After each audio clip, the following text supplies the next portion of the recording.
A historic Arctic blast of air is coming down to the United States, and it's already broken records for how fast the temperature is able to plunge. Most notably, we need to look at our trifecta states Colorado, Wyoming, and Montana. As far as weather goes, these states are a perfect trifecta, and there's other ways why these three states really form a trifecta a lot of the time. If you look at late May, that snowstorm throughout the area, it impacted Colorado, Wyoming, and Montana. It was most famous in and around Denver. However, temperatures will be falling far and fast. And I mean that literally. Cheyenne broke the hourly temperature fall record in just the first half hour.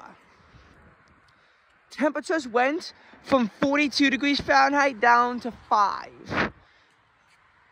Oh, no, that was Denver. They went from 43 degrees Fahrenheit to 3. And that 42 to 5 in Denver would still break the hourly record. And then Cheyenne would continue to drop rapidly after that. In Casper, Wyoming, we think an all-time record low of negative 42 degrees was set. That would be historic if verified, of course. As far as Denver goes, the low of negative 24 did not even set a daily record, but it was bad luck. It was 1 degree shy from tying a daily and monthly record. It's annoying if it fell on any other date, it would not set a record. And this can happen in both directions. Like, for example, New York City set a daily high temperature record of 56 degrees on February 7th, 2020. Had that occurred on any other day of the year, 56 degrees is simply too cold to be record. However, February 7th happened to be the day with the coldest record high by a long shot, as the high temperature before this was only 54 degrees as a record. So, it's never been balmy here in New York City on February 7th if you had learned your lesson by now. Which you should have.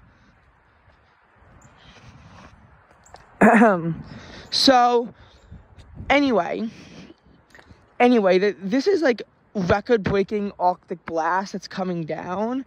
And if I didn't mention about the Denver stuff, yeah, pretty much, if it occurred any day, it was a daily record. And when you look at how far temperatures have fell, they really are historic. Malta, Montana saw a wind chill of negative 72 degrees in the morning. Wind chills got to negative 40s, negative 50s, negative 60s across a wide area, and they also had howling winds to make it feel like even worse. If you want another New York City weather example of us getting lucky, January 7th, 2014, we saw a low of 4 degrees. The previous record low in January was 7 degrees. However, 4 degrees is like one of the warmest record lows for January in New York City. And of course, this does work both ways.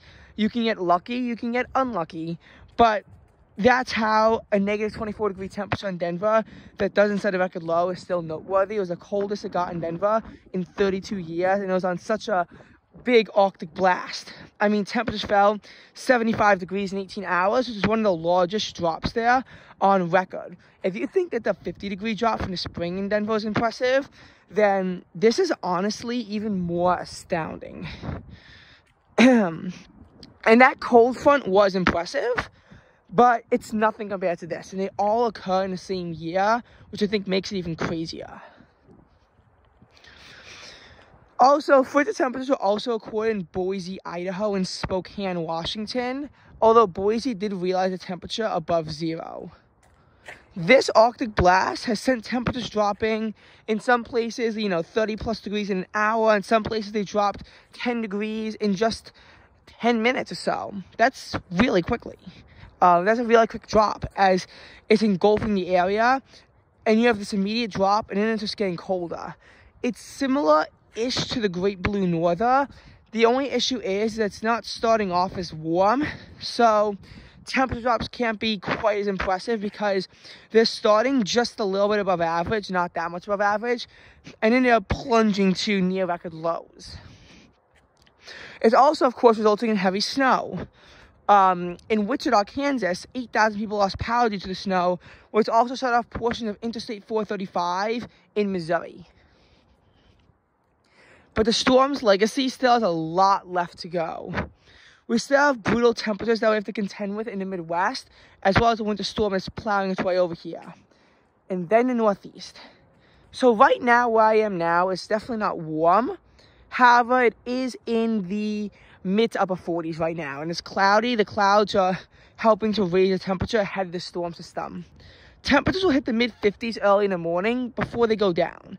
By the time that rush hour starts, it should be hovering around 50 degrees with heavy winds to make it feel like 40. There's going to be this initial period of pause, kind of like a roller coaster. So you're going to go, so it's like we're going up. You have a pause to go down a little bit, more pause.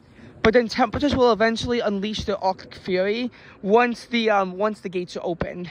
And temperatures across the metro area will drop down to around 10 degrees tomorrow, Saturday morning. We could very easily see the coldest day of 2022 being set. And the coldest day of the year occurring in December is not that uncommon.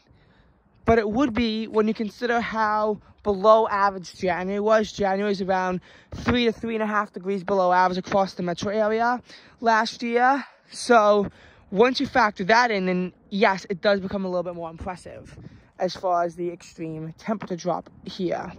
New York can't see temperature drops as extreme as other parts of the country can. Remember that Great Blue North I talked about? Well, New York City's temperature plunge certainly wasn't unimpressive.